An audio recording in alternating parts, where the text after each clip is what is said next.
I don't know. I'm probably, if you think long term, and I can talk about this at great length, but long term, if you take a really long run view, many decades, maybe even a couple of hundred years, I think the most important work that I'm doing, and I get increasing conviction on this with every passing year, is the work I'm doing at Blue Origin on space travel. Okay. Well, why don't we talk about that? Okay. Because I think from a vision standpoint, I think people should appreciate the horizon that you have. So let's talk about your I'll call it your near-term objectives. Let's say 75 years. Yeah. And then your long-term objectives 100 to 300 years from now. Well, so first of all, you don't choose your passions choose you.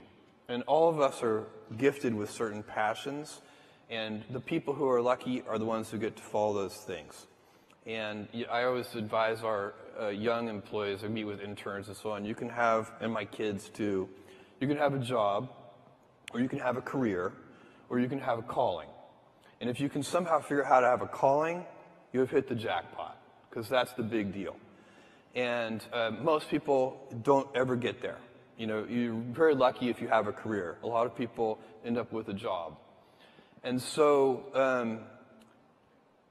for me, I have been interested in rockets, space travel, propulsion, since I was a 5-year-old boy. And I have spent a tremendous amount of time thinking about it. So it's not like I really have a choice to follow this passion. It has captured me.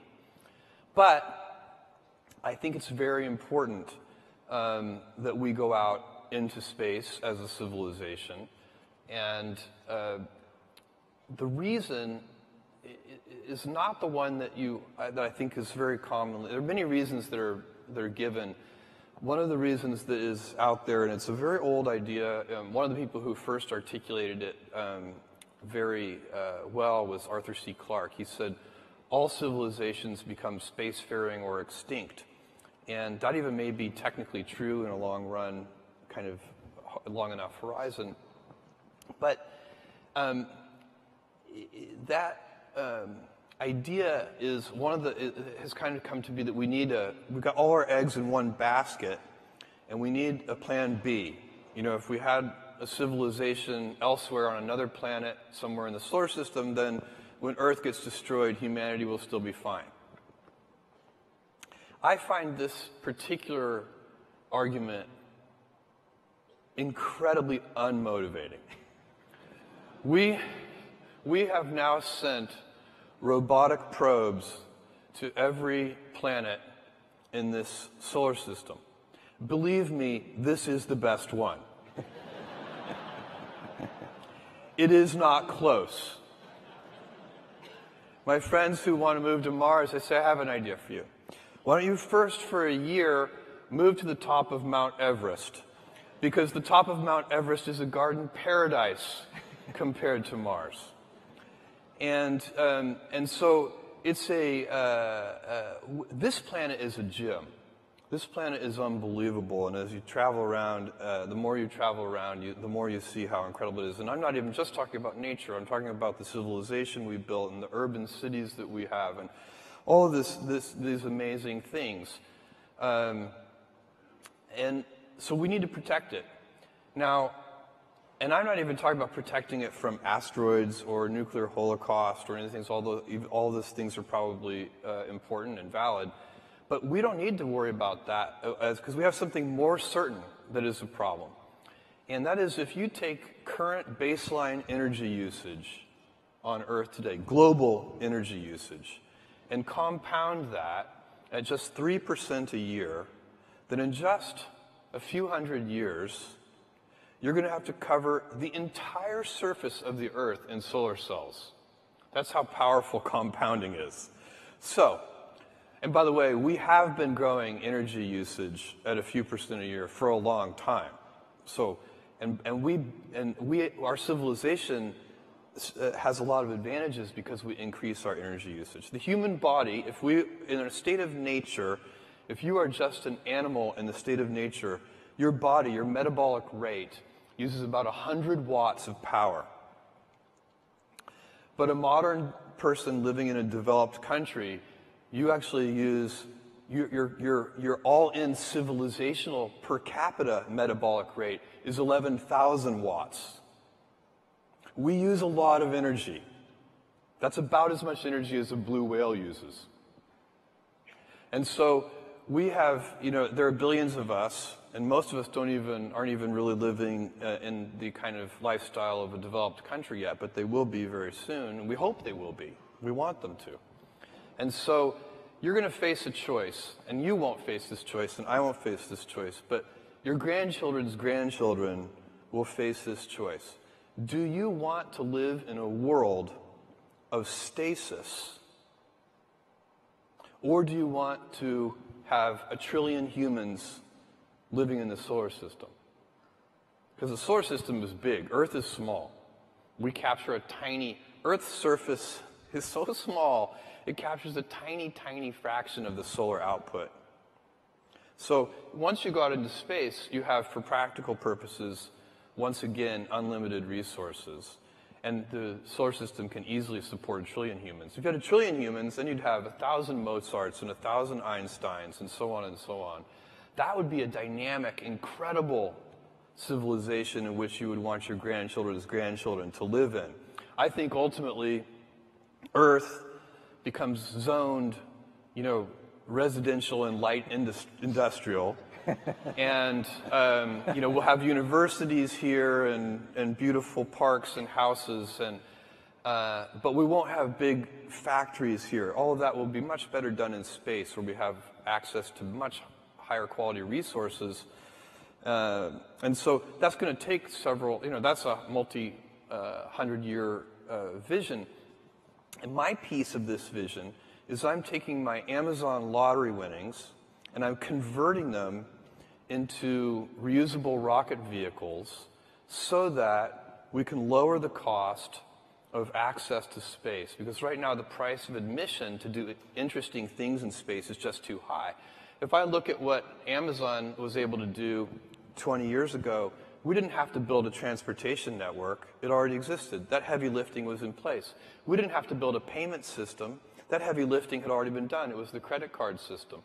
We didn't have to put a computer at every desk. That had already been done too, mostly for playing games, by the way, and so on. So all the pieces of heavy lifting were already in place 20 years ago, and that's why, with $1 million, I could start this company. Today, and then there are even better examples on the internet over the last 20 years. Facebook started in a dorm room. I guarantee you 2 kids cannot build a giant space company in their dorm room. It's impossible. But I want to create the heavy lifting infrastructure, kind of do the hard part, so that the future generation, 2 kids in a dorm room, will be able to create a giant space company. So that's the goal. And then, thank you, you're not going to achieve the vision that I just laid out of 1 trillion humans living in space and having this dynamic world without a big industry made up of thousands of companies. But it has to start with making the vehicles much more productive. And right now, you use a rocket once and you throw it away, and that is just a very expensive way to do business. So can I talk then about another element to get you to discuss your vision? This may not be germane to the work you're doing, but you are one of the great thinkers. Artificial intelligence. Yeah. Pros and cons. We've heard people talk about the great benefits. We've heard about disrupting and changing and leaving us all in a jobless society. We've heard autonomous weapons are a disaster. Yeah. Where do you fall on your vision of where artificial intelligence is going to go, and also some of the more cautionary, and also some of the benefits? Well, you mentioned a few things there. Each of those is worth visiting because they're different. I think autonomous weapons are extremely scary. I think it's a big, and you, by the way, do not need general AI. So right now, the things that we know how to do, you should think of those things as what is called narrow AI. Things like machine vision and so on. To build incredibly scary autonomous weapons, you do not need general AI. The techniques that we already know and understand are perfectly adequate. And these weapons, some of the ideas that people have for these weapons are in fact very scary. And so I don't know what the solution to that, but smart people need to be thinking about that, doing a lot of R&D. Is there a kind of, it'd have to be a big treaty like the Geneva Convention or something that would help regulate these weapons, because they're actually, they have a lot of issues. So that one I think is genuinely scary. The idea that there's going to be a general AI overlord that subjugates us or kills us all, I think is not something to worry about. I think that is overhyped. First of all, we don't know, we're nowhere close to knowing how to build a general AI, something that could set its own objectives. We have no idea. We don't even, it's not even a valid research area. We're so far back on that one. So I think that's a very long-term prospect that it could even happen. But second of all, I think it's unlikely that such a thing's first instincts would be to exterminate us. That would seem surprising to me. Maybe unemploy us. Much more likely it will help us, because we're perfectly capable of hurting ourselves. Maybe we could use some help.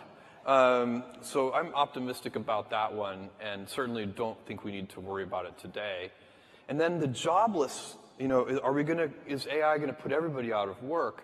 I am not worried about this. I find that people, all of us, I include myself, we are so unimaginative about what future jobs are going to look like and what they're going to be. If I took you back in time 100 years, when almost everyone was a farmer, and I told, we're at some big farming convention or something, and I say, in the year 2018, there is going to be a job occupation called massage therapist. They would not have believed you. And in fact, I was telling this story to a friend, and they said, Jeff, forget massage therapist. There are dog psychiatrists. And I went.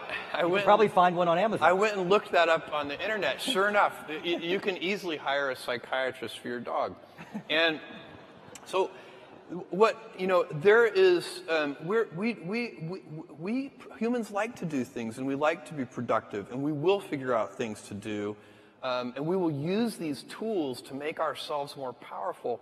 And in fact, what I predict is that jobs will get more engaging. Yes.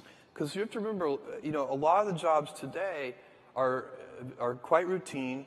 They are not necessarily anybody's, as I said before, career or calling. And so I predict that because of artificial intelligence and its ability to automate certain tasks that in the past were impossible to automate, that not only will we have a much wealthier civilization, but that the quality of work will go up very significantly, and that a higher fraction of people will have callings and careers relative to today.